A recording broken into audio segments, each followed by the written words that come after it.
This debate is sponsored by the Commission on Presidential Debates. The Commission has designed the format, 6 roughly 15-minute segments, with 2-minute answers from each candidate to the first question, then open discussion for the rest of each segment. Both campaigns have agreed to these rules.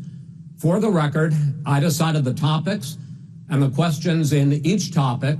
I can assure you, none of the questions has been shared with the Commission or the 2 candidates.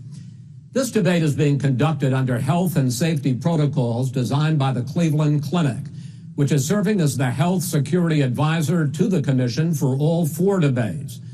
As a precaution, both campaigns have agreed the candidates will not shake hands at the beginning of tonight's debate.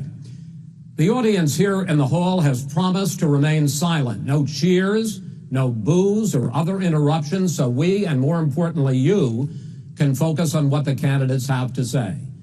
No noise except right now, as we welcome the Republican nominee, President Trump, and the Democratic nominee, Vice President Biden.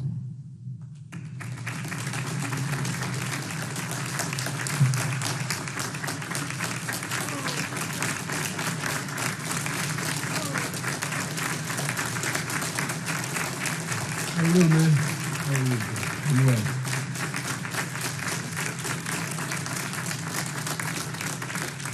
Gentlemen, a lot of people have been waiting for this night, so let's get going. Our first subject is the Supreme Court.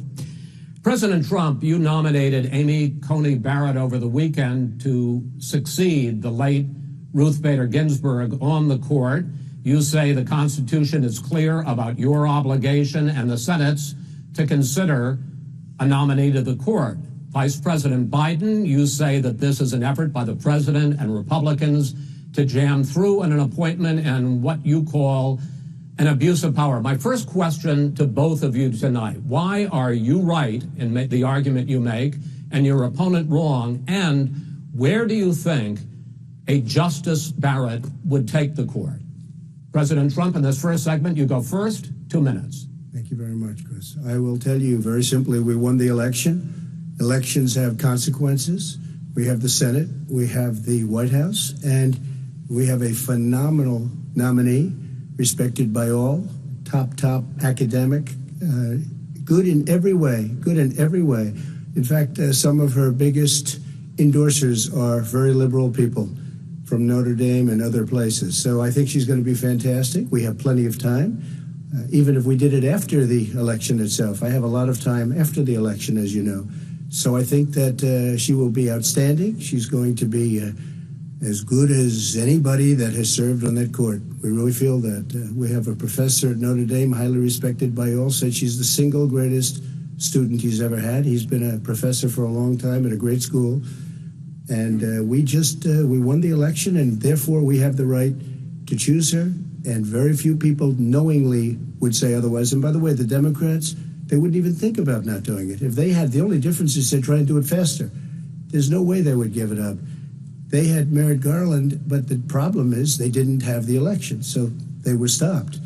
And probably that would happen in reverse also. Definitely would happen in reverse. So we won the election, and we have the right to do it, Chris. President Trump, thank you. Same question to you, Vice President Biden. You have 2 minutes. Well, first of all, thank you for doing this, and looking forward to this, Mr. President. Thank you, Joe. The American people have a right to have a say in who the Supreme Court nominee is. And that say occurs when they vote for a United States senators and when they vote for the President of the United States. They're not going to get that chance now because we're in the middle of an election already. The election has already started. Tens of thousands of people have already voted. And so the thing that should happen is we should wait. We should wait and see what the outcome of this election is, because that's the only way the American people get to express their view is by who they elect as president and who they elect as vice president. Now, what's at stake here is the president's made it clear he wants to get rid of the Affordable Care Act. He's been running on that, he ran on that, and he's been governing on that. He's in the Supreme Court right now trying to get rid of the Affordable Care Act, which will strip 20 million people from having insurance, health insurance now, if it goes into court. And And the justice, and I have nothing, I'm not opposed to the justice. She seems like a very fine person. But she's written before she went on the bench, which is her right, that she thinks that the Affordable Care Act is not constitutional. The other thing is on the court, and if it's struck down, what happens? Women's rights are fundamentally changed. Once again, a woman could be pay more money because she has a pre-existing condition of pregnancy. They were able to charge a woman more for the same exact procedure a man gets. And that ended when we, in fact, passed the Affordable Care Act. And there's 100 million people who have pre-existing conditions, and they'll be taken away as well. Those pre-existing conditions, the insurance companies are going to love this. And so it's just not appropriate to do this before this election.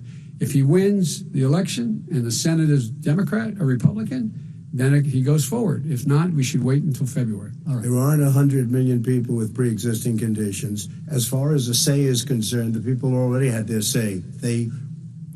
Okay, Justice Ginsburg said very powerfully, very strongly, at some point, 10 years ago or so, she said a president and the Senate is elected for a period of time, but a president's elected for 4 years. We're not elected for 3 years. I'm not elected for 3 years. So we have the Senate, we have a president. It's elected to the next during election. that period of time, we have an opening. I'm not elected for 3 years. I'm elected for 4 years. And the 100 million people, Joe, the 100 million people is totally wrong. I don't know where you got that number.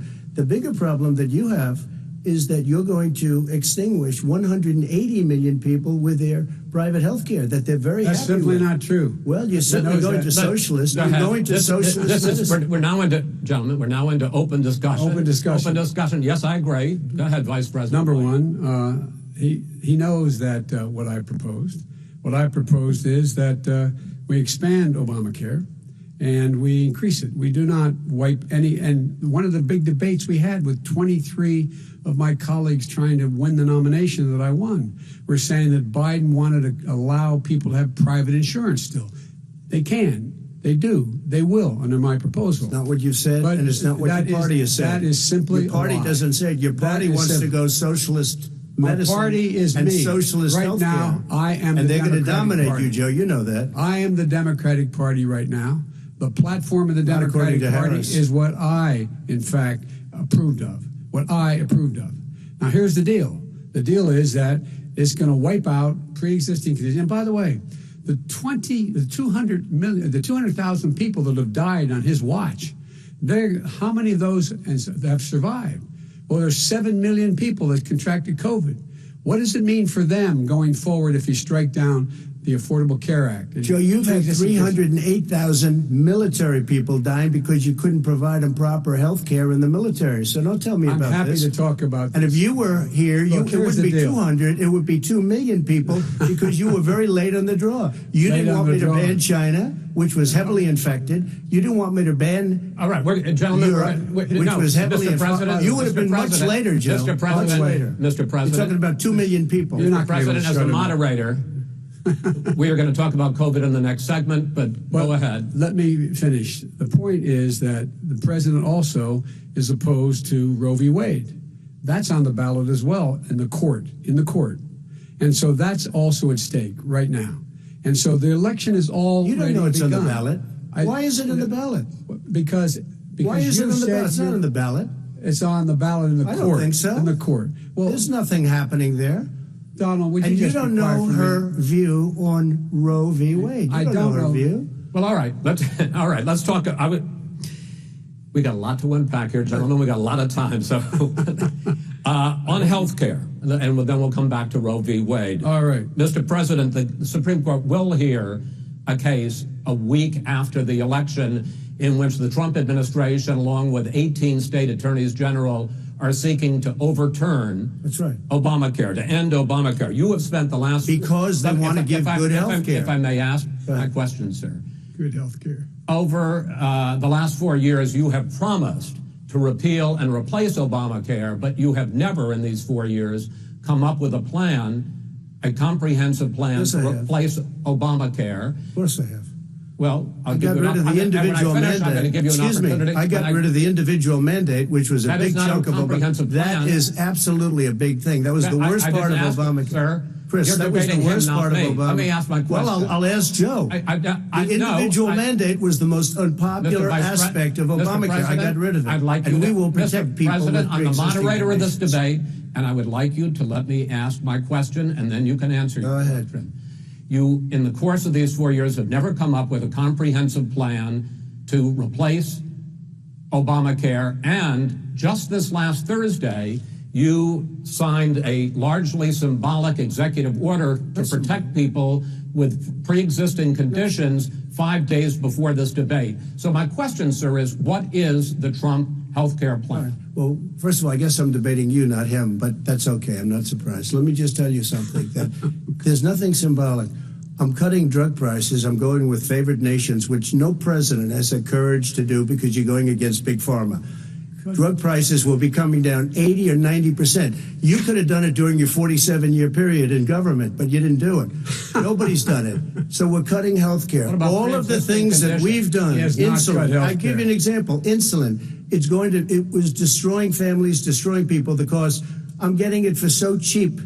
It's like water, you want to know the truth. So cheap. Take a look at all of the drugs what we're doing, prescription drug prices. We're going to allow our governors now to go to other countries to buy drugs because they pay just a tiny fraction. As I say, this is open discussion. No, let but me this ask you is about, big, this is big stuff. Sir, you'll be happy. I'm about to pick up on one of your points to ask the vice president, which is he points out that you would like to add a public option to Obamacare, and yes. The argument that he makes and other Republicans make is that is going to end private insurance. It is and not. Well, if I can ask you the question, it will Not end. what your party says, by the way. It will end private insurance and create a government takeover of health care. It does not. It's only for those people who are so poor they qualify for Medicaid. They can get that free in most states, except governors who want to deny people who are poor Medicaid. Anyone who qualifies for Medicaid would automatically be enrolled in the public option. The vast majority of the American people would still not be in that option. Number one. Joe, you agreed with Bernie Sanders, who's far left, on the manifesto, we call it. And that gives you socialized medicine. Look, hey, I'm not going to listen to him. The fact of the matter is, I beat Bernie Sanders. Not by much. I beat him a whole hell of a lot. I'm here standing facing you, buddy. Pocahontas would have left 2 days early. You would have lost every primary. All he knows how to on do Super is hurt. Tuesday. You got very lucky. Here's the deal. I got very lucky. I'm going to get very lucky tonight as well. And tonight I'm going to make sure, because here's the deal. Here's the deal. The fact is that everything he's saying so far is simply a lie. I'm not here to call out his lies. Everybody knows he's a liar. But you I just want to make sure. Joe, you're the liar. I want to make sure. Graduated last in your class, not first in your class. I want to make Mr. sure. Mr. President, can you let him finish, sir? No, he doesn't know how to do that. He has, You'd be surprised. You picked You'd be surprised. the wrong guy, the wrong night at the wrong time. Listen, you agreed with Here's the Bernie deal. Sanders to the The manifesto. whole idea. Let him. There is no manifesto, number Please one. let him speak, Mr. Number President. two. You just lost the left. Number two. You just lost the left. You agreed with Bernie Sanders on a plan Folks, that's absolutely folks, agreed do you to, have and any under that idea plan, what you have this clown's socialized, doing? They call it Mr. Do you have any President. idea? socialized medicine. Mr. Well, President. I'll tell you what, he is not for any help for people needing health care. Because he in fact already has cost 10 million people their health care that they had from their employers because of his recession. Number one. Number two, there are 20 million people getting health care through Obamacare now that he wants to take it away. He won't ever look you in the eye and say that's what he wants to do. Take it away. No, I want to give them better health care at a much lower price because by the way, Obamacare he doesn't is know no how. good. He doesn't know how I've to do already that. Fixed it. He has never I've offered a plan. fixed it to an extent. He has never Obamacare, done a as you single might thing. know, but probably don't. Gentlemen, you realize if you're both speaking at the same time, and it's too expensive. let the president. Go ahead, sir. Obamacare is no good. We made it better, and I had a choice to make very early on. We took away the individual mandate. We guarantee pre-existing conditions, but took away the individual mandate. Listen, this is the way it is. And that destroyed that. They shouldn't even call it Obamacare. Then I had a choice to make. Do I let my people run it really well or badly? If I run it badly, they'll probably blame him, but they'll blame me. But more importantly, I want to help people, okay? I said, you got to run it so well. And I just had a meeting with them. They said, the problem is no matter how well you run Obamacare, it's a disaster. It's too expensive. I got you. Premiums I are got too it. high, and That's it what his doesn't work. people- that's So what his people we say. do want to get rid of it. It's Chris, an we open- want to get rid of it. I and understand give it, sir, but something I that's have cheaper to and give you better. roughly equal time. Good. Please let the vice president talk. Good. He has no plan for health care. Of course we do. Please. He sends out wishful thinking. He has executive orders that have no power. He hasn't lowered drug costs for anybody. He's been promising a health care plan since he got elected. He has none, like almost everything else he talks about. He does not have a plan. He doesn't have a plan. And the fact is, this man doesn't know what he's talking about. All right. He's I have against- one final question for you, Sure. Mr. Vice President. If Senate Republicans, we were talking originally about the Supreme Court here, if Senate Republicans go ahead and confirm Justice Barrett, there has been talk about ending the filibuster or even packing the court, adding to the 9 justices there. You call this a distraction by the president, but in fact it wasn't brought up by the president.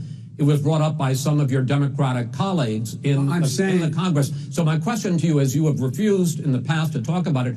Are you willing to tell the American people tonight whether or not you will support either ending the filibuster or packing the court? Whatever position I take on that, that'll become the issue. The issue is the American people should speak. You should go out and vote. You're in voting now. Vote and let your senators know how strongly you feel. Vote now. Are you going to pack the Make court? sure you, in fact, let people know He doesn't want you're a to answer the senator. question. I'm not going to answer the question Why because wouldn't you answer that because question? the You want to question put a lot is of the new question Supreme Court is justice, the radical question- left. Would you shut up, man? Listen, who is on your list, Joe? This Who's is on your so list? Right, gentlemen, I think This we've is ended so this. He's going to pack the unprecedented. court. We have I'm ended. not going to give a list. We have ended this segment. We're going to move on to the second segment. That was really a productive segment, wasn't it? Keep yapping, man. The people understand, Joe. They sure do. 47 years you've done nothing. They understand. All right. The second subject is COVID-19, which is an awfully serious subject. So let's try to be serious about it. We have had more than 7 million cases of coronavirus in the United States, and more than 200,000 people have died. Even after we produce a vaccine, experts say that it could be months or even years before we come back to anything approaching normal. My question for both of you is, based on what you have said and done so far and what you have said you would do starting in 2021, why should the American people trust you more than your opponent to deal with this public health crisis going forward? In this case, the question goes to you first, sir. 2 minutes uninterrupted. Good luck. 200,000 dead. As you said, over 7 million infected in the United States. We, in fact, have 4% of the world's population, 20% of the deaths. 40,000 people a day are contracting COVID. In addition to that, about between 750 and 1,000 people a day are dying. When he was presented with that number, he said, it is what it is. Well, it is what it is because you are who you are. That's why it is. The president has no plan. He hasn't laid out anything. He knew all the way back in February how serious this crisis was. He knew it was a deadly disease. What did he do? He's on tape as acknowledging he knew it. He said he didn't tell us or give people a warning of it because he didn't want to panic the American people. You don't panic. He panicked. In addition to that, what did he do? He went in and we were insisting that the people we had on the ground in China should be able to go to Wuhan and determine for themselves how dangerous this was. He did not even ask Xi to do that. He told us what a great job Xi was doing. He said we owe him a debt of gratitude for being so transparent with us. And what did he do then? He then did nothing. He waited and waited and waited. He still doesn't have a plan. Wrong. I laid out back in March exactly what we should be doing. And I laid out again in July what we should be doing. We should be providing all the protective gear possible. We should be providing the money the House has passed in order to be able to go out and get people the help they need to keep their businesses open schools. It costs a lot of money. You should get out of your bunker and get out of the sand trap and get in your golf course and go in the Oval Office and bring together the Democrats and Republicans and fund what needs to be done now to save lives. So if we Wait, would have listened to you have 2 minutes, sir. if we would have listened to you, the country would have been left wide open. Millions of people would have died, not 200,000, and one person is too much. It's China's fault. It should have never happened. They stopped it from going in, but it was China's fault. And by the way, when you talk about numbers, you don't know how many people died in China. You don't know how many people died in Russia. You don't know how many people died in India. They don't exactly give you a straight count, just so you understand. But if you look at what we've done, I closed it, and you said he's xenophobic. He's a racist, and he's xenophobic because you didn't think I should have closed our country. No, Wait a minute. It says 2 minutes. You didn't think we should have closed our country because you thought it was terrible. You wouldn't have closed it for another 2 months. By my doing it early, in fact, Dr. Fauci said President Trump saved thousands of lives. Many of your Democrat governors said President Trump did a phenomenal job. We worked with the governor. Oh, really? Go take a look. The governors said I did a phenomenal job. Most of them said that. In fact, people that would not be necessarily on my side said that. President Trump did a phenomenal job. We did. We got the gowns. We got the masks. We made the ventilators. You wouldn't have made ventilators. And now we're weeks away from a vaccine. We're doing therapeutics already. Fewer people are dying when they get sick. Far fewer people are dying. We've done a great job. The only thing I haven't done a good job, and that's because of the fake news. No matter what you say to them, they give you bad press on it. It's just fake news. They give you good press. They give me bad press because that's the way it is, unfortunately. But let me just tell you something. I don't care. I've gotten used to it. But I'll tell you, Joe, you could never have done the job that we did. You don't have it in your blood. You could have never done that job. I know how to do the job. I know how to get the job Well, you done. didn't do very well in swine flu. H1N1, you were a disaster. Your own chief of staff said you were a disaster. 14,000 people died, not 200,000. There was no economic recession. Sir, you made a There was no recession. You made a point. Let him answer. And there was we didn't shut down the economy.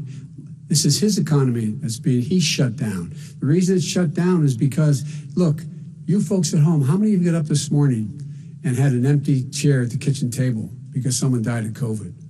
How many of you were in a situation where you lost your mom or dad and you couldn't even speak to them? You had a nurse holding a phone up so you could, in fact, say goodbye. You would have lost far more people.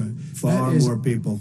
And you would have been. And by the way, his own CDC director says we could lose as many as another 200,000 people between now and the end of the year. And he held up. He said, if we just wear a mask, we can save half those numbers. Just a mask. And by the way, in terms of the whole notion of a vaccine, we're for a vaccine, but I don't trust him at all, nor do you. I know you don't. What we trust is a scientist. You don't trust Dr. Johnson Fauci. Johnson, Pfizer? Okay, by the way, gentlemen, let me move on to questions about the future, because you both have touched on two of the questions I'm going to ask.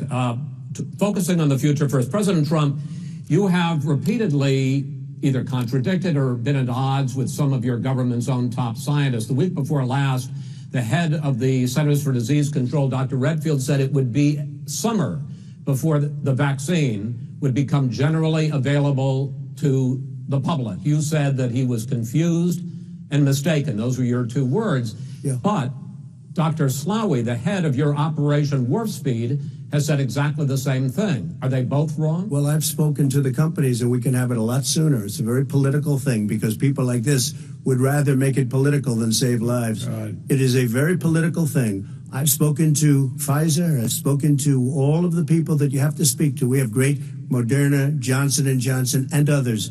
They can go faster than that by a lot.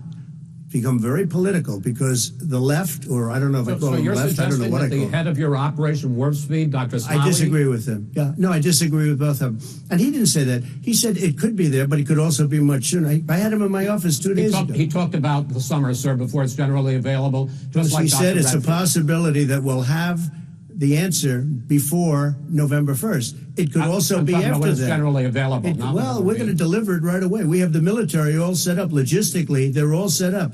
We have our military that delivers soldiers, and they can do 200,000 a day.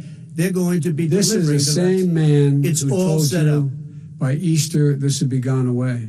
By the warm weather, it'd be gone. Miraculous, like a miracle. And by the way, maybe you could inject some bleach in your arm, and that would take care of it. This is the same man. That was said sarcastically. That was you him. know that. That was said sarcastically. And so here's the deal. This man is talking about a vaccine. Every serious every serious company is talking about maybe having a vaccine done by the end of the year. But the distribution of that vaccine will not occur until sometime beginning or the middle of next year to get it out, if we get the vaccine. And pray God we will. Pray God we will. Mr. Vice President, I want to pick up You'll have the vaccine sooner I want to than pick that. up on this question, though. You say the public can trust the scientists, but they can't trust President Trump. In fact, you said that again tonight. Your running mate, Senator Harris, goes further, saying that public health experts, quote, will be muzzled, will be suppressed. Given the fact that polls already show that people are concerned about the vaccine and are reluctant to take it, are you and your running mate, Senator Harris, contributing to that fear? No more than the question you just asked him. You pointed out. He puts pressure and disagrees with his own scientists. But you're saying you can't, or Senator And Harris is saying no, you can't trust the scientists. No. You can trust the scientists. She didn't say that. You can't trust. She said the public health experts, quote, will be muzzled, will be suppressed. Well, that's what he's going to try to do. But there's millions of scientists, there's thousands of scientists out there, like here at this great hospital, that don't work for him. Their job doesn't depend on him. That's not. They're the people. And by the way, spoke to the scientists that are in charge. By the way, they will have the vaccine very soon. Do you believe for a moment what he's telling you in light of all the lies he's told you about the whole issue relating to COVID? He still hasn't even acknowledged that he knew this was happening, knew how dangerous it was going to be back in February, and he didn't even tell you. He's on record as saying it. He panicked, or he just looked at the stock market. One of the two, because guess what? A lot of people died, and a lot more are going to die unless he gets a lot smarter, a lot quicker. Mr. President? Did you use the word smart? So you said you went to Delaware State, but you forgot the name of your college.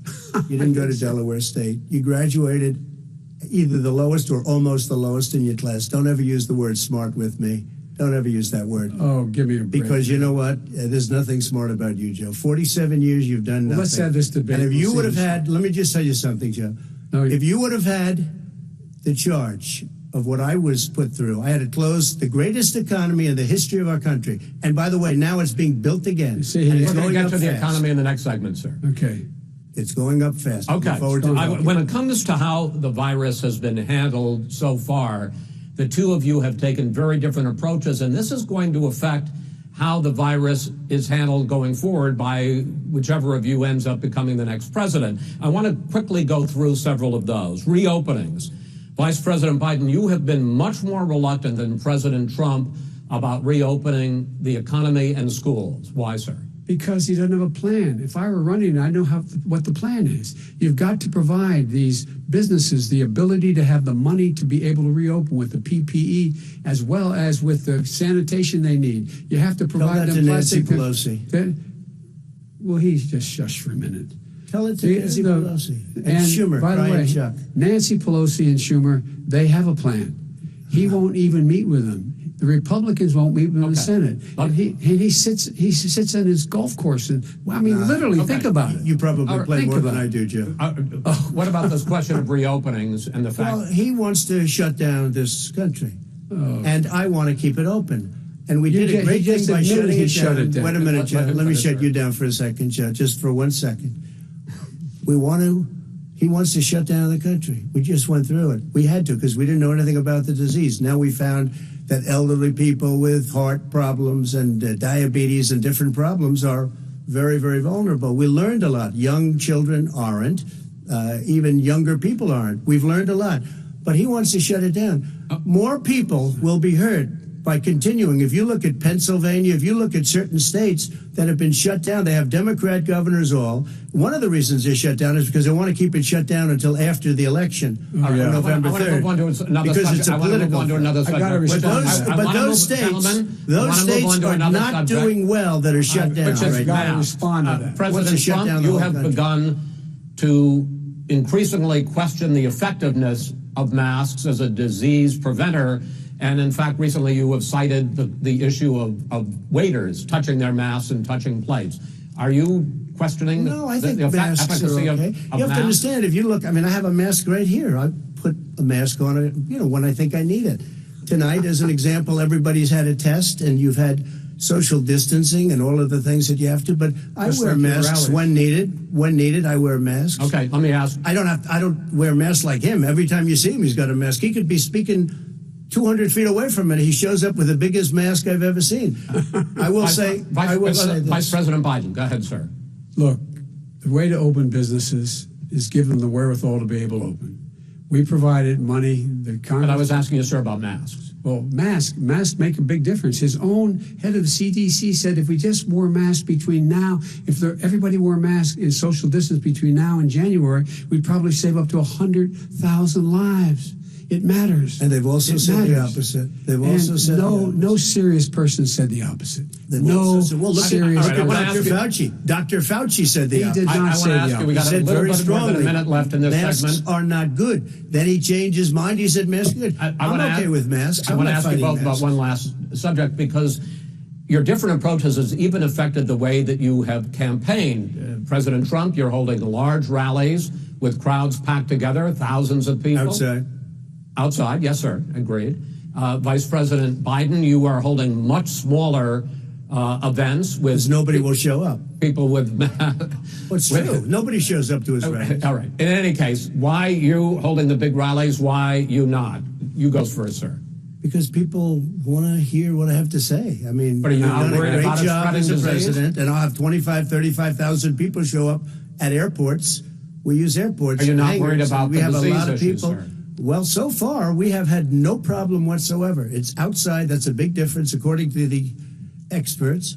And we do them outside. We have tremendous crowds, as you see. I mean, and literally on 24 hours notice. And Joe does the circles and has 3 people someplace. Okay. By the way, did you see Gotcha. one of the last big rallies he had? And a reporter came up to him to ask him a question. He said, no, stand back. Put on your mask. Put on a mask. Have you been tested? I'm way far away from those other people. That's what he said. I can't. I'm going to be okay. He's not worried about you. He's not worried about the people out there breathing in one another. We've had no negative cheek to effect. jowl. No negative effect. We've had no negative effect. And we've had 35, 40,000 All right. people You wanna at these rallies. Just Yes. quickly finish up, because I want to move on to our next. Yes, I would. He's been totally irresponsible the way in which he has handled the social distancing and people wearing masks, basically encouraged them not to. All right. He's a fool on this. If you could get the crowds, you would have done the same thing. But you can't. Nobody cares. Gentlemen, can we move on Nobody to the cares. Gentlemen, can we move on to the economy? Yes. The economy is, I think it's fair to say, recovering faster than expected from the shutdown. Much faster. In the second quarter, the unemployment rate fell to 8.4% last month. The Federal Reserve says the hit to growth, which is going to be there, is not going to be nearly as big as they had expected. President Trump, you say we are in a V-shaped recovery. Vice President Biden, you say it's more of a K-shape. What difference does that mean to the American people in terms of the economy? President Trump, in this segment, you go first. So we built the greatest economy in history. We closed it down because of the China plague. When the plague came in, we closed it down, which was very hard psychologically to do. He didn't think we should close it down, and he was wrong. And again, 2 million people would be dead now instead of still 204,000 people is too much. One person is too much. Should have never happened from China. But what happened is we closed it down, and now we're reopening, and we're doing record business. We had 10.4 million people in a 4-month period that we've put back into the workforce. That's a record the likes of which nobody's ever seen before. And he wants to close down he will shut it down again. He will destroy this country. You know, a lot of people, between drugs and alcohol and depression, when you start shutting it down, you take a look at what's happening in some of your Democrat-run states where they have these tough shutdowns. And I'm telling you, it's because they don't want to open it. One of them came out last week. You saw that. Oh, we're going to open up on November 9th. Why November 9th? Because it's after the election. They think they're hurting us by keeping them closed. They're hurting people. People know what to do. They can social distance. They can wash their hands. They can wear masks. They can do whatever they want. But they got to open these states up.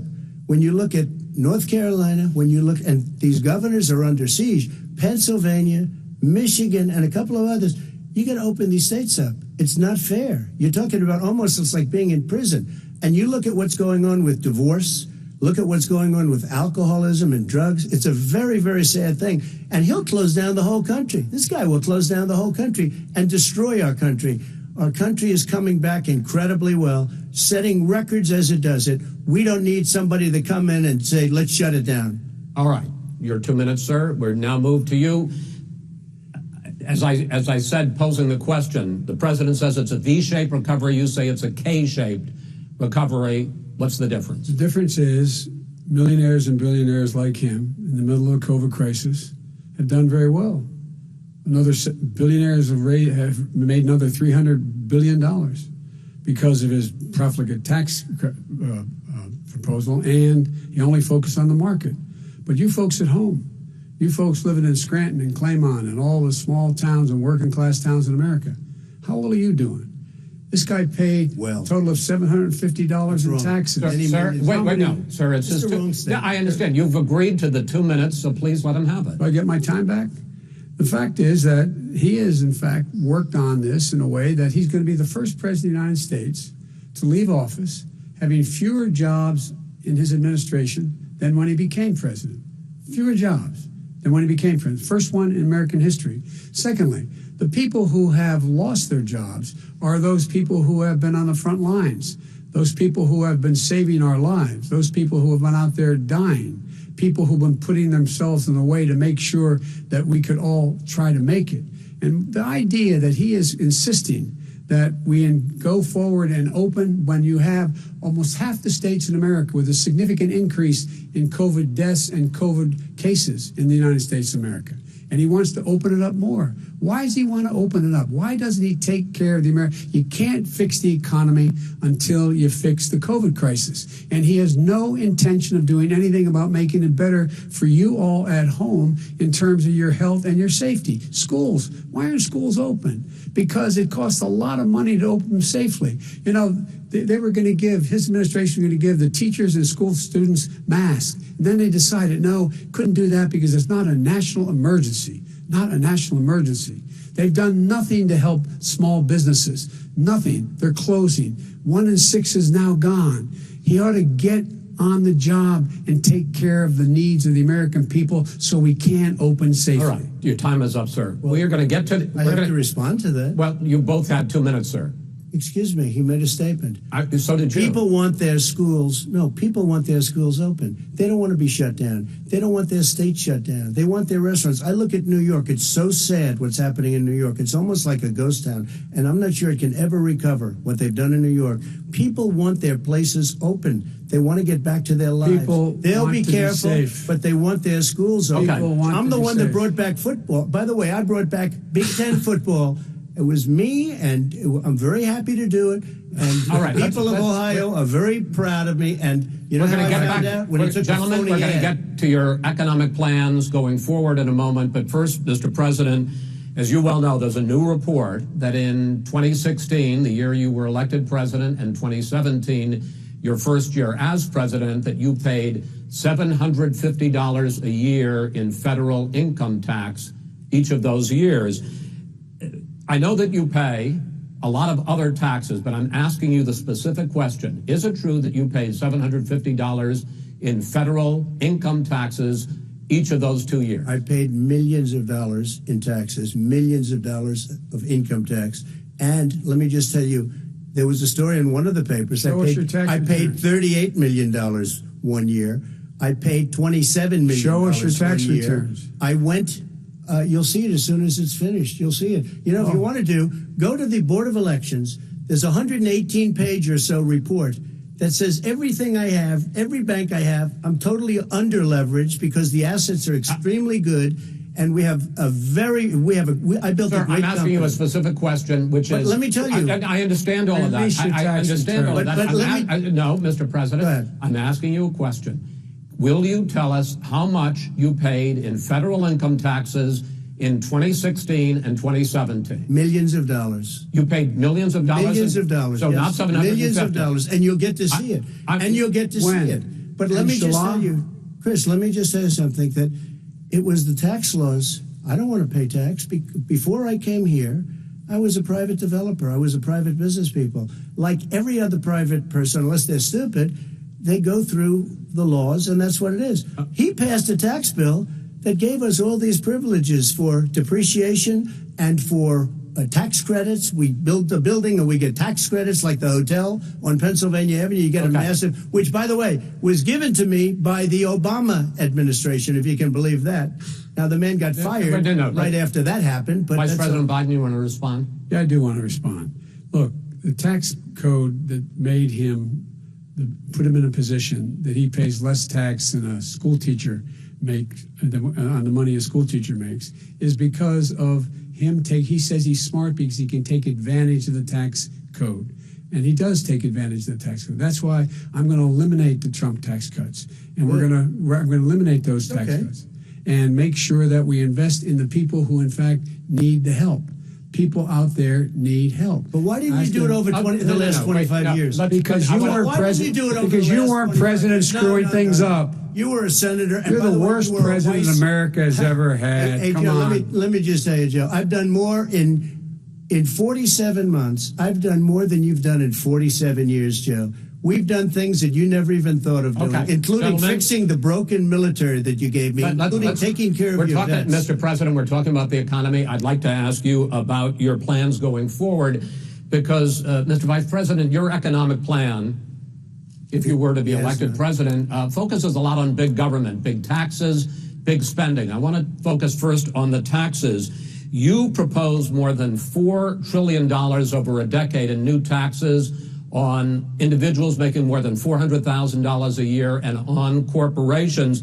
President Trump says that kind of an increase in taxes is going to hurt the economy as it's just coming out of a recession. Well, just take a look at what is the analysis done by Wall Street firms. Points out that my economic plan would create 7 million more jobs than his in 4 years, number one. And number two, it would create an additional $1 trillion in economic growth because it would be about buying American. That we're going to make this federal government spend $600 billion a year on everything from ships to steel to buildings and the like. And under my proposal, we're going to make sure that every penny of that has to be made by a company. But respectfully, sir, I'm talking about taxes, not spending. By the way, I'm going to eliminate a significant number of the tax. I'm going to make the corporate tax 28%. It shouldn't be 21%. You have 91 companies, in the Fortune 500 who don't pay a single penny in tax, making billions of dollars. Why didn't you do it before when you were vice president with Obama? Because you, in fact, passed that. That was your tax proposal. I got it done. And you know what happened? Yeah, you got it done. Our economy boomed like it's never boomed. The economy is Mr. President, Mr. President, let me pick up on that. You would continue your free market approach, lower taxes, more deregulation, correct? Not lower taxes for American people. But in Obama's, you talk about the economy booming, it turns out that in Obama's final 3 years as president, more jobs were created, 1.5 million more jobs than in the first 3 years of your presidency. They had the slowest recovery economic recovery since 1929. It was the slowest recovery. Also, they took over something that was down here. All you had to do is turn on the lights and you pick up a lot. But they had the slowest economic recovery since 1929. Let me tell you about the stock market. When the stock market goes up, that means jobs. It also means 401ks. If you got in, if you ever became president with your ideas, you want to terminate my taxes, I'll tell you what, you'll lose half of the companies that have poured in here will leave, and plenty of companies that are already here, they'll leave for other places. They will leave, and you will have a depression, the likes of which you've never seen. Look, we inherited the worst recession short of a depression in American history. I was asked to bring it back. We were able to have an economic recovery that created the jobs you're talking about. We handed him a booming economy. He blew it. It wasn't booming. It wasn't booming. It was the weakest recovery since 1929. Is it fair to say he blew it when there was record low unemployment before COVID? Yeah, but because what he did, even before COVID, manufacturing went in the hole. Excuse me, Chris. Wait. Number two. Chris. Number three. They said it would take. No, you were number two. No. Chris. They said it would This take a guy is miracle to bring back manufacturing. I brought back 700,000 jobs. They brought back nothing. They gave up on manufacturing. We Part did of not my agree with that. standard fare. I'm the guy He that brought totally back gave the up on automobile industry. manufacturing. All right, let him. We brought back, I was asked to bring back Chrysler and General Motors. We brought them back right here in the state of Ohio and Michigan. He blew it. They're gone. He blew it. And in fact, they're going. Ohio had the best year it's ever had last year. Michigan had the best year they've ever had. That is not Many true. car companies No, came in from Germany, from Japan, went to Michigan, went to Ohio. They're not having And that. they didn't come in with you. Mr. Vice President, go ahead. And so you take a look at what he's actually done. He's done very little. His trade deals are the same way. He talks about these great trade deals. You know, he talks about the art of the deal. China's perfected the art of the steal. We have a higher deficit with China now than we did before. We have the highest trade deficit China with ate Mexico. your lunch. All right, gentlemen, 18%. China ate your lunch, Joe. And no wonder your son goes in and he takes out billions of dollars. Takes out billions of dollars to manage. He makes millions of dollars. And also, Simply while we're not at it, true. why is it, just out of curiosity, the mayor of Moscow's wife gave your son $3.5 million. That's What not did he true. do to deserve it? That What is did he do with Burisma none to of that deserve is true. $183,000? None You've of asked that a is question, true. let him answer. None of that is true. Oh, really? He Totally, didn't But get no, $3.5 hey, million? Mr. President, It's totally- Mr. President, please. You've totally asked a question. discredited. Totally discredited. And by the way, Well, wait, let's he didn't talk- get $3.5 million, Joe? Mr. Vice He got Mr. $3.5 million. President, it is not true. Oh, really? Mr. Oh, President, but it's an open discussion, please. Now, It's a fact. Well, There's- it you is have not a raised an fact. issue. Let the It's been Vice totally President answer. discredited. Did There was a Burisma pay him report $183,000 a month with no experience in energy? Mr. Look, President, my job? son did nothing wrong at Burisma. I think he did. and Mr. the only President, guy that let did him something- answer. He doesn't want to let me answer because he knows I have the truth. His position has been totally, thoroughly discredited. By who? And The media? By everybody. Well, by the By the media, media, by our because they refuse to allies, by talk the about it World because they're Bank, embarrassed. by everyone has discredited. Matter of fact, even Mr. the people President, who please stop. testified under oth. So let me Under ask you oath. this, Under- Joe. under No, oath. go ahead, Mr. I'm listening to Even you. the people under. He got $3.5 million from Moscow. He testified under oath in his administration. Said, "I did my job and I did it very well. Oh, I really? did it I'd like to know honorably." who they are. Well, I'll give you the list I'll of the fire people who them. testified. No, go ahead, sir. Sure, you've already fired most of them because they did a Some good because job. some people don't do well, a good here's job.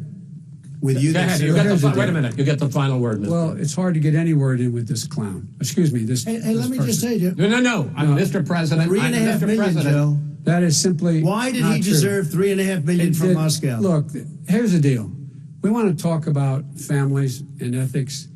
I don't want to do that. I mean, his family we could talk about all night. His family's My already. family, No, let him do- my let- family already lost wrote- a fortune by Good. coming down and helping Go us ahead. with Go ahead, government. sir. And that's such a. they're right That's here. it, Mr. That's such President. Every a great. single one of them lost This a is not fortune. about President. my Coming and family or helping his us with family. It's government. about your family, They the didn't American collect $3.5 people. million He for doesn't. nothing. That's not true. It doesn't want to talk about what you need. You, the American people. It's about you. That's what we're talking about. you should here. All right, Not that's the, about end of here. that's the end of the Didn't segment. take We're, the money. we're moving on. He didn't take them. Well, Vice it's a President, very- Chris, no, can I be honest? It's a very important Try to be question. honest. No, I- He I- stood up. No, he stood up, the answer to and the he question is no. threatened Ukraine. No, sir. With $1 billion, Sir, if you that get rid of is the absolutely you know what, you're- wait, not stop. true. Tape You're doing it. You're going to Not have tape. True. Gentlemen, Is- I hate to raise Chris, my voice, he's but on it seems tape. to be, why should I be different than the two of you? So here's the That's a deal. good point. We have 6 segments. We have ended that segment. We're going to go to the next segment. In that segment,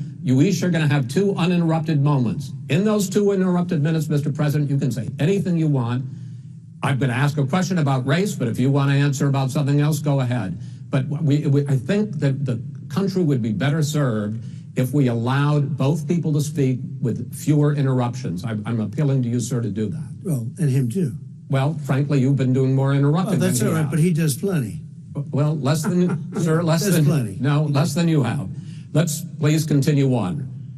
The issue of race. Vice President Biden, you say that President Trump's response to the violence in Charlottesville 3 years ago, when he talked about very fine people on both sides, was what directly led you to launch this run for president. Oh, yeah, sure. President Trump, you have often said that you believe you have done more for black Americans than any president, with the possible exception of Abraham Lincoln. My question for the two of you is, why should voters trust you rather than your opponent to deal with the race issues facing this country over the next 4 years? Vice President Biden, you go first. It's about equity and equality. It's about decency. It's about the Constitution. And we have never walked away from trying to require equity for everyone, equality for the whole of America. But we've never accomplished it. But we've never walked away from it like he has done. It is true. The reason I got in the race is when those people, close your eyes, remember what those people look like coming out of the fields carrying torches, their veins bulging, just spewing anti-Semitic bile, and accompanied by the Ku Klux Klan. A young woman got killed. And they asked the president what he thought. He said there were very fine people on both sides. No president's ever said anything like that. It is who's now, second point I'd make to you is that when Floyd was killed, when Mr. Floyd was killed, there was a peaceful protest in front of the White House. What did he do? He came out of his bunker, had the military use tear gas on him so he could walk across to a church and hold up a Bible.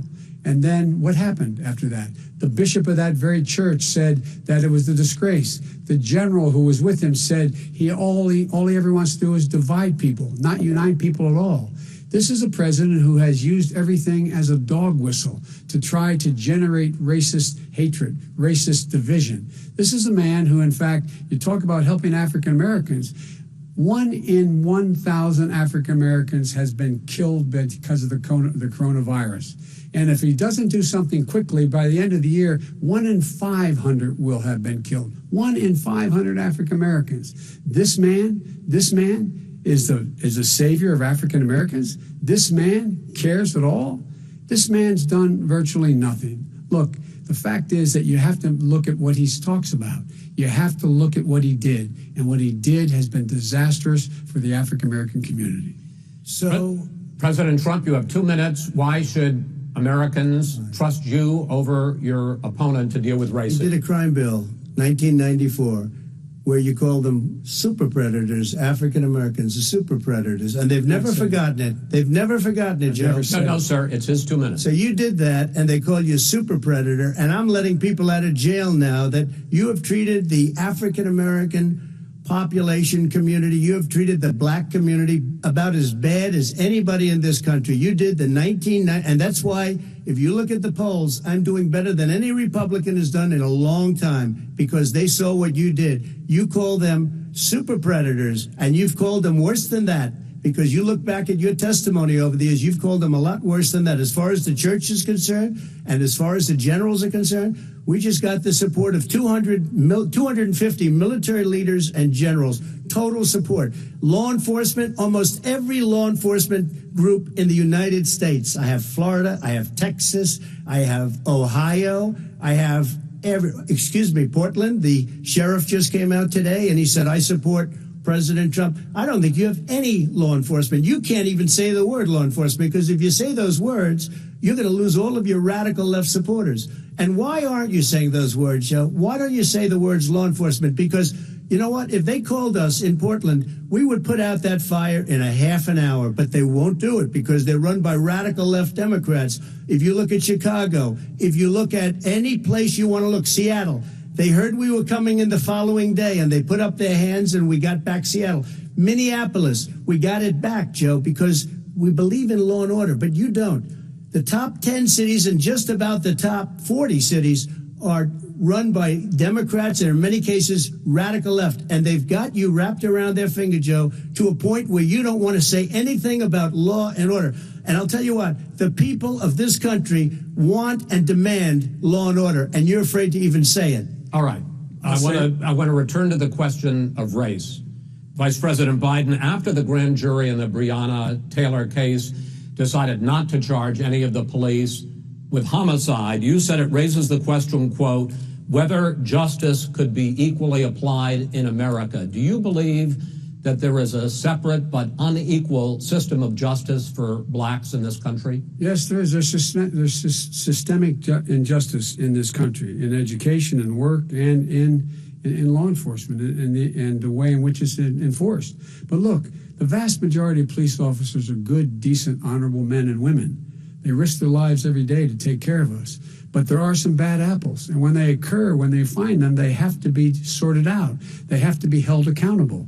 They have to be held accountable.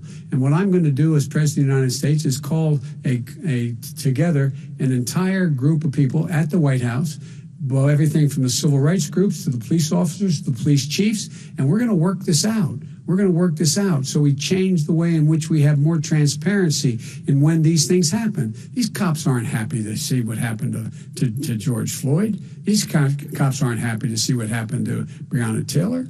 Most don't like it. But we have to have a system where people are held accountable. And by the way, violence in response is never appropriate. Never appropriate. Peaceful protest is. Violence is never appropriate. All right. What is peaceful protest? When they run through the middle of the town and burn down your stores and kill people all over the place? That is not peaceful protest. President Trump, No, it's I'm not not, asking. but you say it is. President Trump, I'd like to continue with the issue of race. I please. promise we're going to get to the issue of law and order in a moment. This month, your administration directed federal agencies to end racial sensitivity training that addresses white privilege or critical race theory. Why did you decide to do that, to end racial sensitivity training? And do you believe that there is systemic racism in this country, sir? I ended it because it's racist. I ended it because a lot of people were complaining that they were asked to do things that were absolutely insane, that it was a radical revolution that was taking place in our military, in our schools, all over the place, and you know it, and so does everybody else, and he would know. What is radical totally about racist. racial sensitivity training, sir? If you were a certain person, you had no status in life. It was sort of a reversal. And if you look at the people, we were paying people hundreds of thousands of dollars to teach very bad ideas, and frankly, very sick ideas.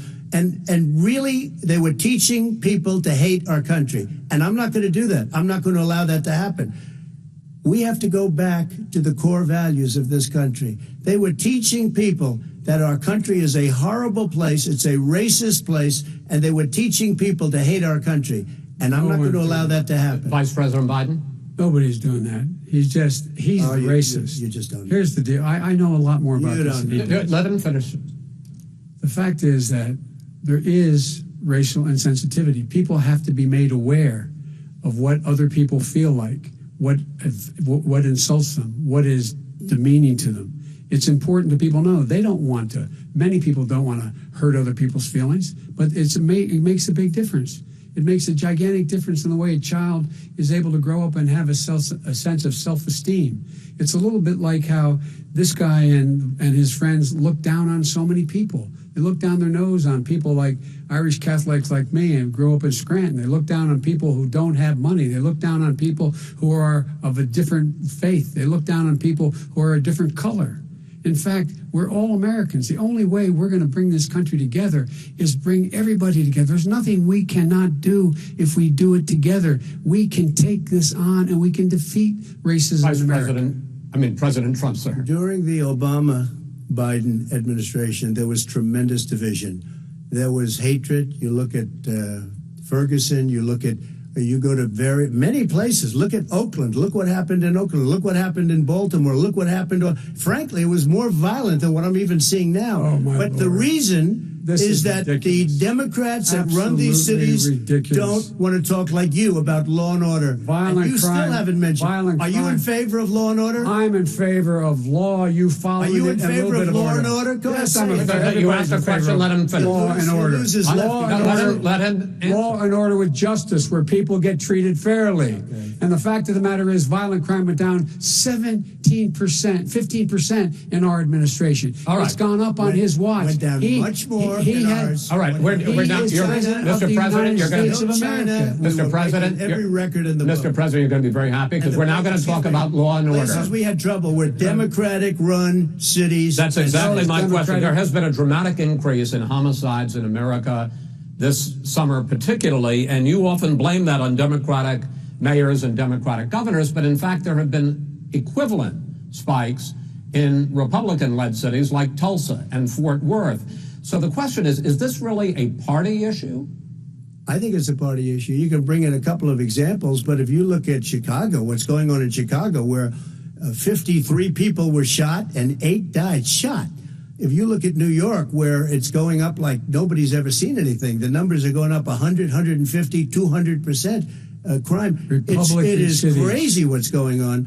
And he doesn't want to say law and order because he can't, because he'll lose his radical left supporters. And once he does that, it's over with. But if he ever got to run this country and they ran it the way he would want to run it, our suburbs would be gone. By the way, our suburbs would be gone, and you would see problems like you've never seen. He wouldn't know a suburb unless he took a wrong turn. Oh, I know suburbs. He would not. So much I was raised in the suburbs. This is not 1950. All these dog whistles on racism don't work anymore. Suburbs are by and large integrated. There's many people today driving their kids to soccer practice and or to black and white and Hispanic in the same car as there have been any time in the past. What really is a threat to the suburbs and their safety is his failure to deal with COVID. They're dying in the suburbs. His failure to deal with the environment. They're being flooded. They're being burned out because his refusal to do anything. That's why the suburbs are in trouble. I do want to talk about this issue of law and order, though. And in the joint recommendation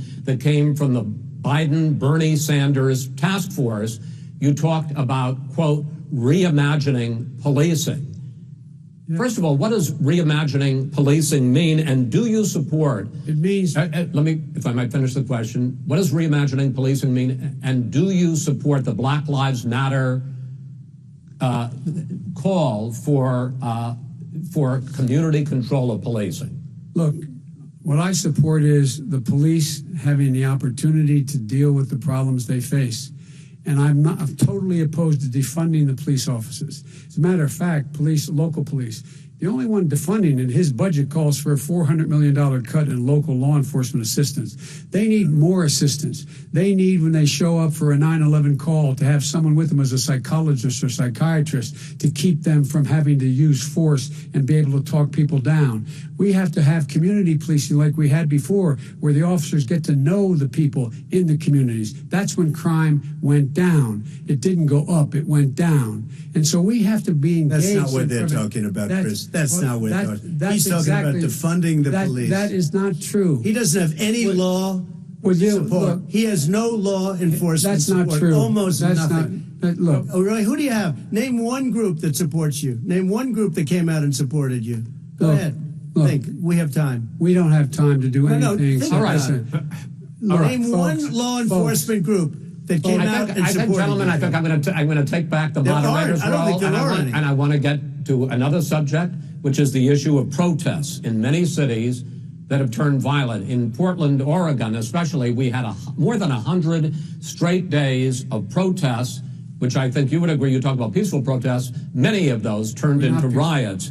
Mr. Vice President, you say that people who commit crimes should be held accountable. The question I have, though, is, as the Democratic nominee, and earlier tonight you said that you are the Democratic Party right now, have you ever called the Democratic mayor of Portland or the Democratic governor of Oregon and said, hey, you got to stop this, bring in the National Guard, do whatever it takes, but you stop the days and months of violence in Portland?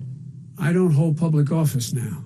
I am a former vice president. I've made it clear in my public statements that the violence should be prosecuted. It should be prosecuted. And anyone who commits it But should you've never called for the people, the leader. Excuse me, sir. You have never called for the leaders in Portland and in Oregon to call it, bring in the National Guard and knock off 100 days of riots. They can, in fact, take care of it if he just stay out of the way. Look here. Oh, really? Really? Here's the thing. I sent in the U.S. Marshals to get the killer of the young man in the middle of the street. They shot him. And for 3 days, President Trump, Portland wouldn't do anything. I had to send in the U.S. Marshals, and they took care of business. Go ahead, sir. And by the way, his own former spokesperson said, riots and chaos and violence help his cause. That's what this is all about. I don't know who said that. I do. Who? I think Kellyanne Conway. I don't think she said that. She said that. And so here's the here's the point. The point is that's what he keeps trying to rile everything up. He doesn't want to calm things down. Instead of going in and talking to people and saying, let's get everybody together, figure out how to deal with this. What's he do? He just pours gasoline in the fire constantly, And every single solitary Okay, time. and to end this, button up this segment, I'm going to give you a minute to answer, sir.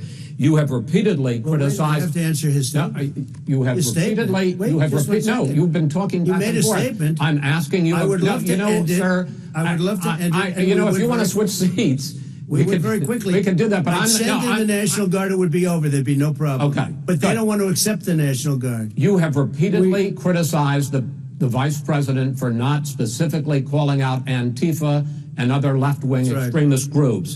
But are you willing tonight to condemn white supremacists and militia groups and to say that they need to stand down and not add to the violence in a number of these cities, as we saw in Kenosha and as we've seen in Portland? Sure, Are you I'm willing prepared to do that, specifically but do it? Well, go ahead, sir. I would say almost everything I see is from the left wing, not from the right wing. So what are you saying? I'm willing to do anything. I want to see Well, peace. then do it, sir. Say it. Do it. Say it. Do you want to call him? What do you want to call him? Give me a name. Give me a White name. Go ahead. supremacists Who and would white you like me to condemn? White Proud Boys. supremacists and right Proud militia. Boys, stand back and stand by. But I'll tell you what. Somebody's got to do something about Antifa and the left, because this is not a right-wing problem. His own This is a FBI left-wing. director This said is a the threat left-wing of problem. white Go ahead, sir. supremacists. Antifa's an idea, not an organization. Oh, you gotta be not kidding. militia. That's what All right. his It's an idea. FBI, Okay. FBI director Gentlemen, said. Well, we're then gonna, you know what? No, He's we're wrong. done. We're done, sir. We're moving on to the next. Everybody We're gives moving. you Bat advice hits in you your over the head, that's administration. not an idea. Everybody in Antifa your is administration bad. tells you the truth has a bad idea. Can I tell you what? You have no ideas. Antifa is a dangerous All right, radical gentlemen, group. we're now moving on to the Trump and you ought to be Biden careful with records. them. They'll overthrow you. When in a 2 president, seconds. I'm going to ask a question. When the president seeks a second term, it is generally a referendum on his record. But Vice President Biden, you like to quote one of your dad's sayings, which is, don't compare me to the almighty, compare me to the alternative. And in this case, sir, you are the alternative. Looking at both of your records, I'm going to ask each of you, why should voters elect you president over your opponent? In this segment, President Trump, you go first, 2 minutes. Because there has never been an administration or president who has done more than I've done in a period of 3.5 years. And that's despite the impeachment hoax. And you saw what happened today with Hillary Clinton, where it was a whole big con job. But despite going through all of these things, where I had to fight both flanks and behind me and above, there has never been an administration that's done what I've done. The greatest, before COVID came in, the greatest economy in history, lowest unemployment numbers. Everything was good. Everything was going. And by the way, there was unity going to happen. People were calling me for the first time in years. They were calling and they were saying, it's time maybe. And then what happened? We got hit, but now we're building it back up again. A rebuilding of the military, including Space Force and all of the other things. A fixing of the VA, which was a mess under him. 308,000 people died because they didn't have proper health care. He was a mess. And we now got a 91% approval rating at the VA, our vets. We take care of our vets. But we've rebuilt our military. The job that we've done, and I'll tell you some people say maybe the most important.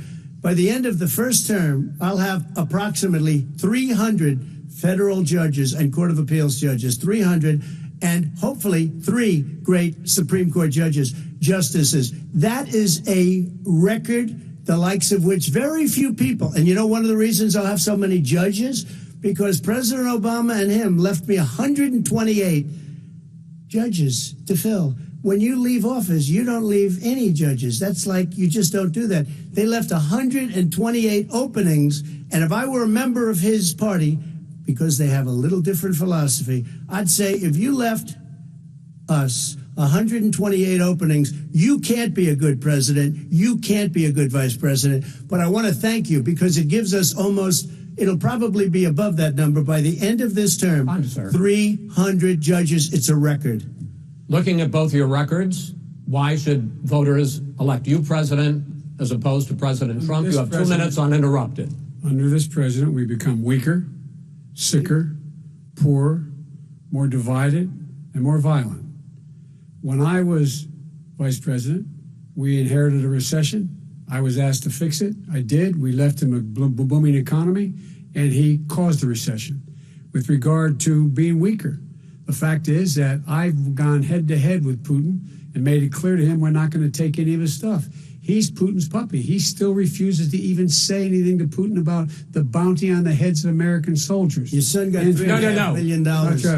And by the way, my son... Wait a minute. Mr. President, your campaign agreed to both sides would get 2-minute answers uninterrupted. Well, your side agreed to it, and why don't you observe what your campaign agreed to as a ground rule, okay, sir? He never keeps his word. No, I'm not asking. That was a rhetorical question. Can you go ahead, back sir. 30 seconds? Yeah, yes, okay. You may have. All right. Go ahead. So, thirdly, we're poor.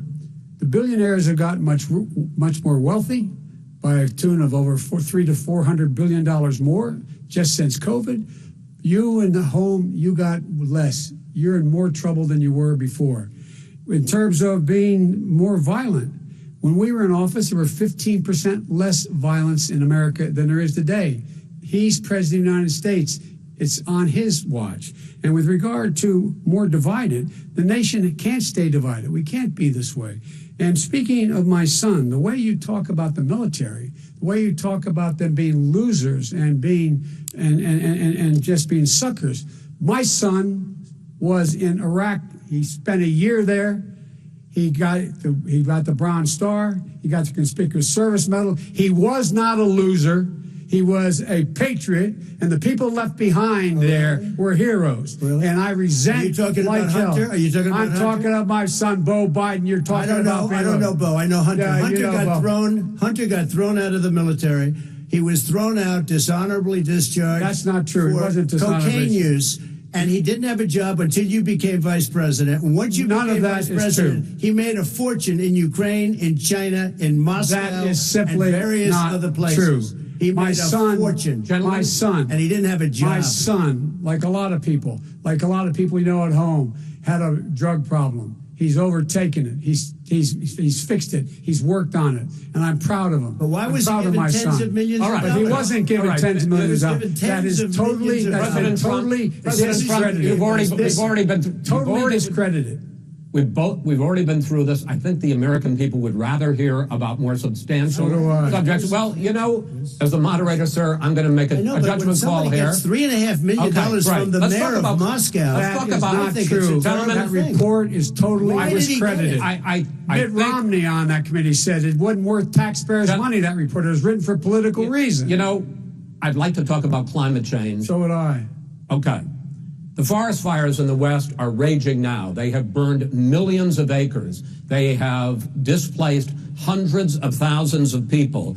When state officials there blame the fires on climate change, Mr. President, you said, I don't think the science knows. Over your 4 years, you have pulled the U.S. out of the Paris Climate Accord. You have rolled back a number of Obama environmental records. What do you believe about the science of climate change? And what will you do in the next 4 years to confront it? I want crystal clean water and air. I want beautiful, clean air. We have now the lowest carbon. If you look at our numbers right now, we are doing phenomenally. But I haven't destroyed our businesses. Our businesses aren't put out of commission. If you look at the Paris Accord, it was a disaster from our standpoint. And people are actually very happy about what's going on because our businesses are doing well. As far as the fires are concerned, you need forest management in addition to everything else. The forest floors are loaded up with trees, dead trees that are years old, and they're like tinder, and leaves and everything else. You drop a cigarette in there, the whole forest burns down. You've got to have forest management. You've got to have cuts. What do you believe about the science of climate change, sir? I believe that we have to do everything we can to have immaculate air, immaculate water, and do whatever else we can that's good. You know, we're planting 1 billion trees, the Billion Tree Project, and it's very exciting. Do you believe that human pollution, greenhouse gas emissions contributes to the global warming of this planet? I think a lot of things do, but I think to an extent, yes. But I also think we have to do better management of our forests. Every year, I get the call, California's burning. If that was cleaned, if you had forest management, good forest management, you wouldn't be getting those calls. You know, in Europe, they have forest cities. They're called forest cities. They maintain their forests. They manage their forests. I was with the head of a major country It's a forest city.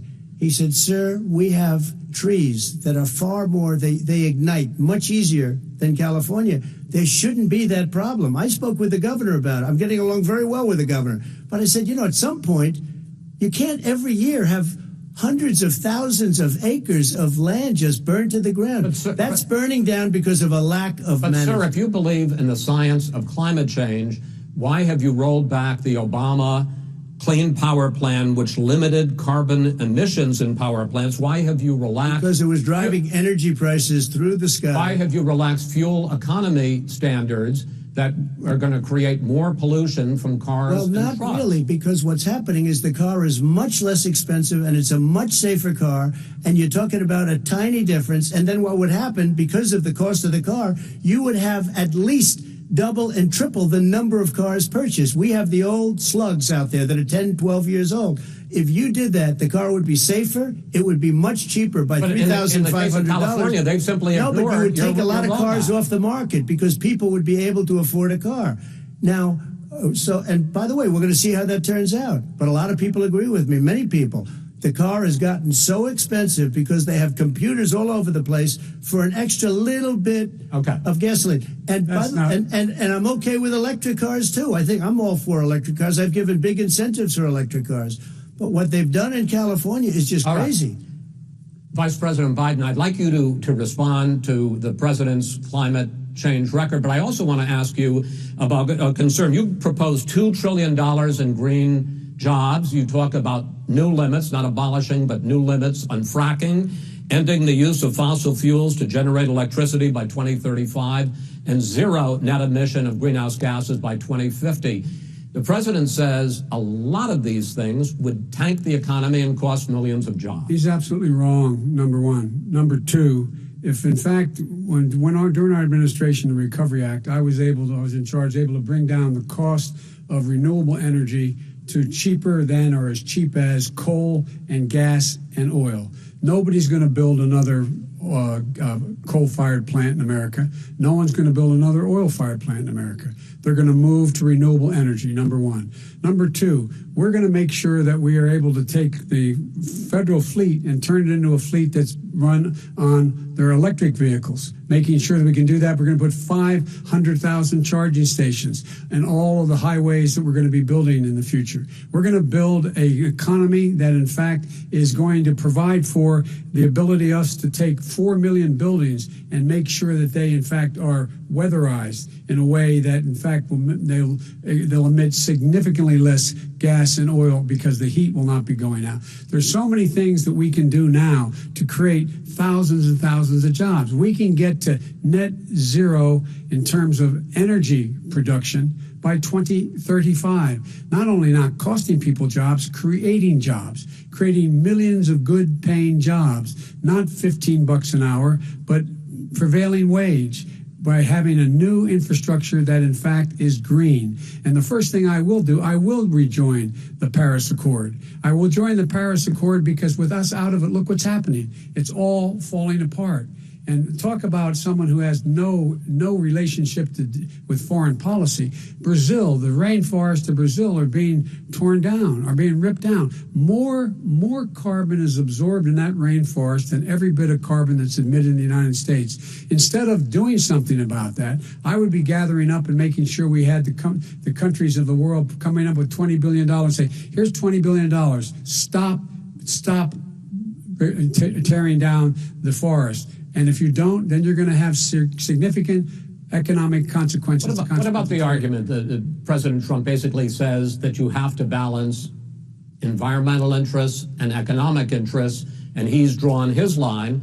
Well, he hadn't drawn a line. He still, for example, he wants to make sure that methane's not a problem. You can now emit more methane without it being a problem. Methane. This is a guy who says that you don't have to have mileage standards for automobiles that exist now. This is the guy who says that, well, the fact it's all true. And here's the deal. He's talking about the Green New Deal, and it's not $2 billion or $20 billion, as you said. It's $100 trillion. I'm talking about where they the want to rip Biden down plan. Go for a buildings minute and then you can go. and rebuild the building. No, It's the that is dumbest, not- most that ridiculous. is not- where airplanes are out of business, That's it. where two-car systems are out, where they Not want true. to take out the cows too. Not That's not true. true either, right? Not this is true. a 100 Simply, trillion. look, That's more money than our is- country could make in That is 100 simply years if we're not going to the case. All right, let me destroy our because I country. actually wait a minute, sir. I actually have studied your plan, and it includes upgrading 4 million buildings, weatherizing 2 million homes over 4 years, building 1.5 million energy efficient homes. So the question becomes: the president is saying, I think some people who support the president would say that sounds like it's going to cost a lot of money and hurt the economy. What it's going to do is going to create thousands and millions of jobs, good-paying jobs. Well, let him finish, sir. He doesn't know how to do that. $100 billion. The fact is, it's going to create millions of good-paying jobs, and these tax incentives for people to weatherize, which he wants to get rid of. It's going to make the economy much safer. Look how much we're paying now to deal with the hurricanes. By the way, he has an answer for hurricanes. He said maybe we should drop a nuclear weapon on them. They may. I never said that. That's at all. what he did say. You made it up. And here's the deal. You make up a lot of things. We are going to be in a position where we can create hard, good jobs by making sure the environment is clean and we all are in better shape. We spend billions of dollars now, on floods, hurricanes, rising seas. We're in real trouble. Look what's happening just in the Midwest with these storms that come through and wipe out entire sections and counties in Iowa. They didn't happen before. They're because of global warming. We make up 15% of the world's problem. But the rest of the world, we've got to get them to come along. That's why we have to get back into the Paris Accord. All right, gentlemen. Wait a minute, Chris. So why didn't he do it for 47 years? You were vice president. Why didn't you get the world? China sends up real dirt into the air. Russia does. India does. They all do. We're supposed to be good. And by the way, he made a couple of statements. The Green New Deal is $100 trillion. That is not my plan. That's the Green you New want to Deal rebuild every is building. not my plan. You want to rebuild every If he knew you have to- anything wait a about, minute, wait. if he Gentlemen, knew He anything made a about, statement about the military. He said I said something about the military. He and his friends made it up, and then they went with it. I never said it. Okay. That is What not he true. did Sir, is he you're done said in this segment. he called Mr. the Vice- military Mr. Vice President, stupid bastards. I and he did said not it on say tape. that. He said Mr. stupid Please, bastards. He no. said it. Stop. I would never I say would that. Play to the it. military. Play it. Go ahead, You're Mr. on Vice tape. President.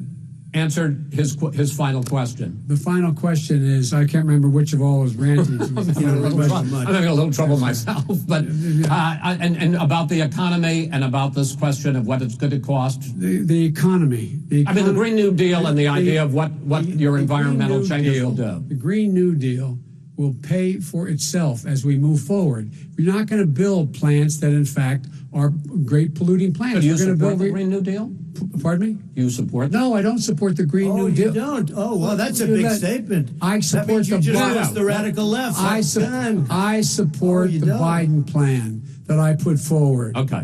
The Biden plan, which is different than what he calls the radical Green New Deal. All right, gentlemen, final segment, election integrity. As we meet tonight, millions of Americans are receiving mail-in ballots or going to vote early.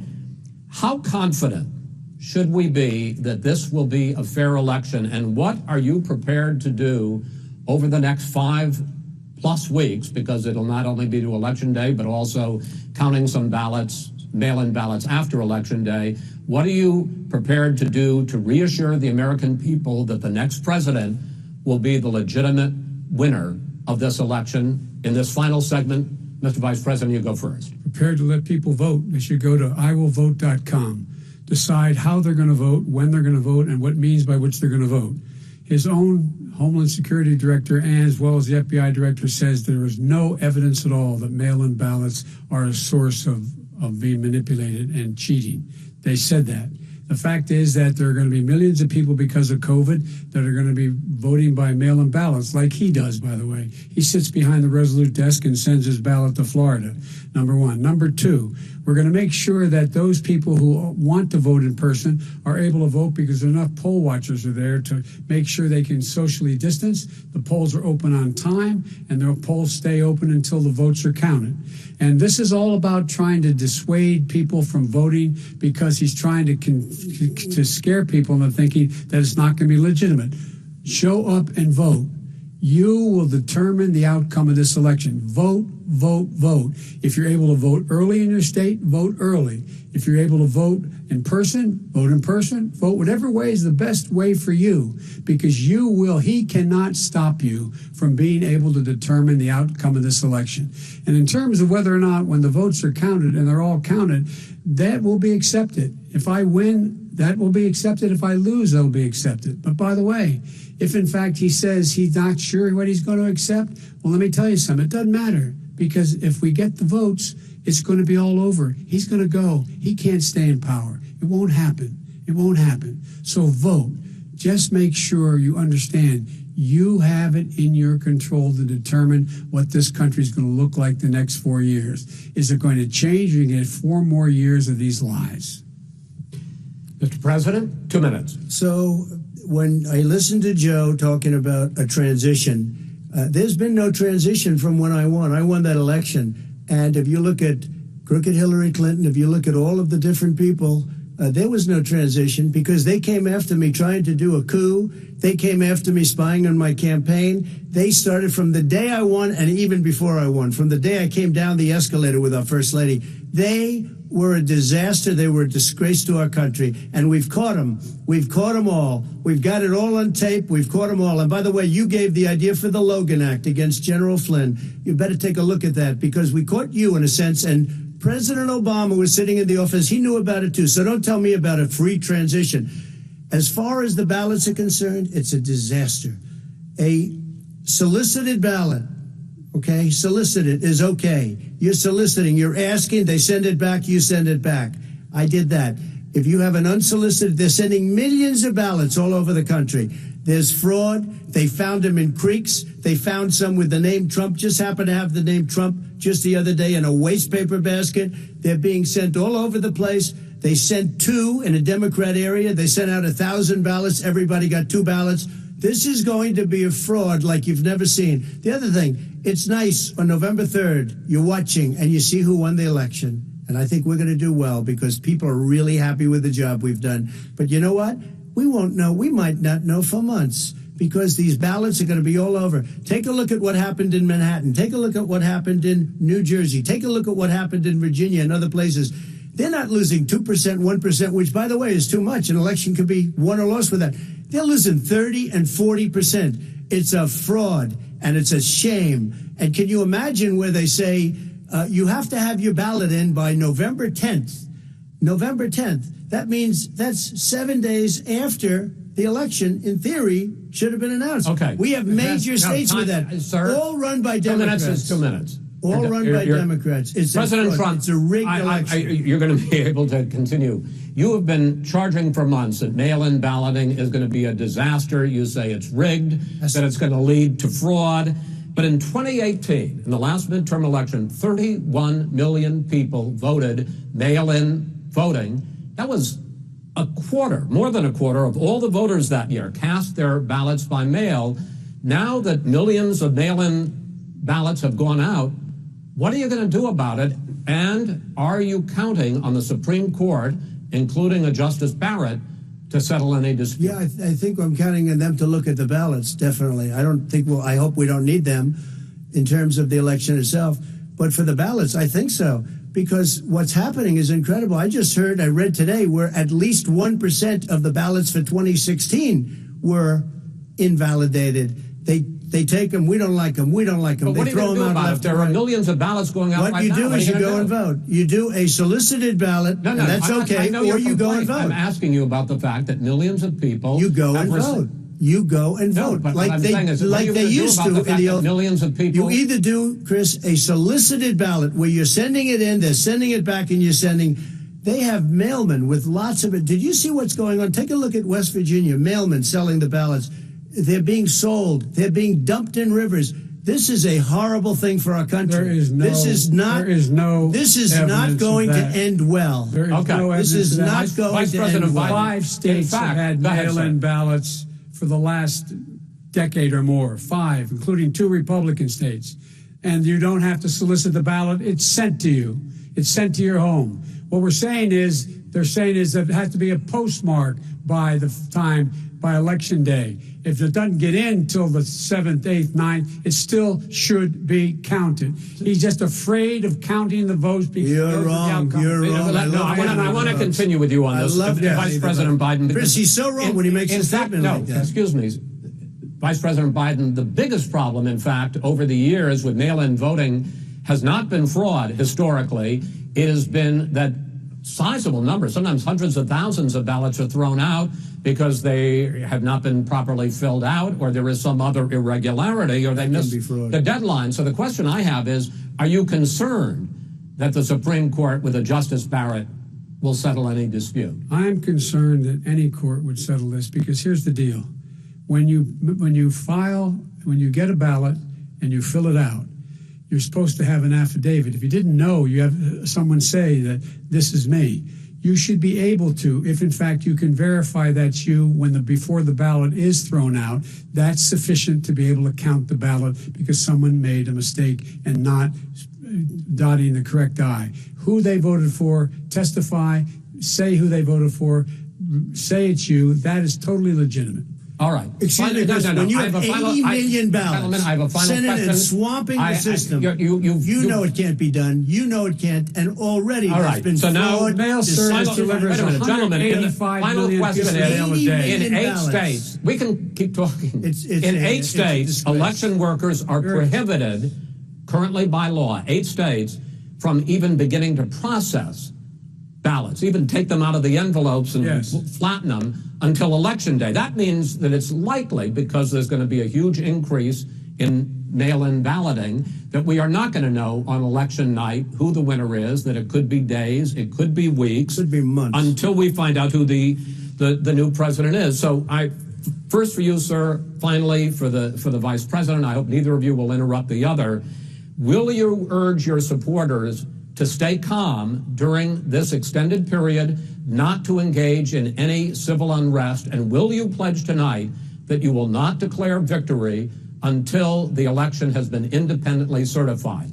President Trump, you go first. I'm urging my supporters to go into the polls and watch very carefully, because that's what has to happen. I am urging them to do it.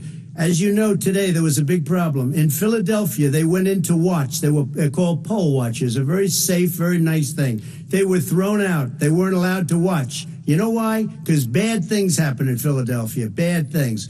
And I am urging my people. I hope it's going to be a fair election. If it's a fair election, I am 100% on board. But if I see tens of thousands of ballots being manipulated, I can't go along with that. And I'll tell you what, from a common sense, does that mean you're going to tell your people to take to the street? It means you have a fraudulent election. You're sending out 80 million ballots. They're not equipped to.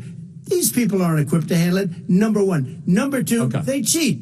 They cheat. Hey, they found ballots in a waste paper basket 3 days ago, and they all had the name military ballots. They were military. They all had the name Trump on them. Vice President you think Biden, that's good? Vice President Biden, final question for you. Will you urge your supporters to stay calm while the vote is counted, and will you pledge not to declare victory until the election is independently certified? Yes, and here's the deal. We count the ballots, as you pointed out. Some of these ballots in some states can't even be opened until Election Day. And if there's thousands of ballots, it's going to take time to do it. And by the way, our military, they've been voting by ballots since the end of the Civil War, in effect. And that's what's going to happen. Why is it for them somehow not fraudulent? It's the same process.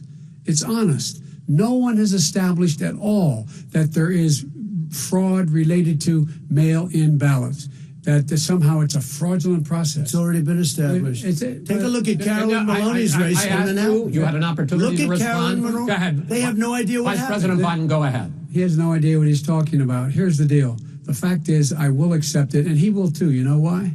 Because once the winner is declared, after all the ballots are counted, all the votes are counted, That'll be the end of it.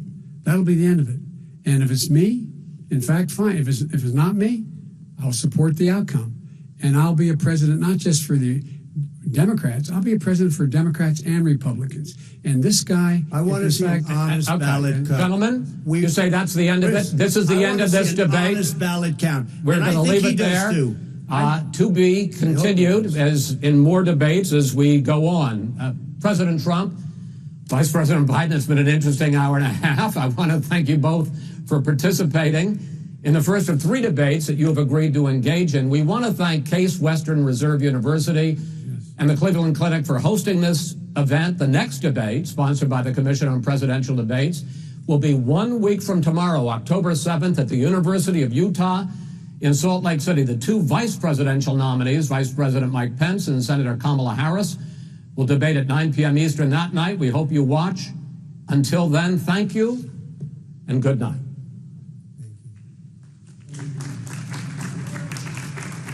Thank you.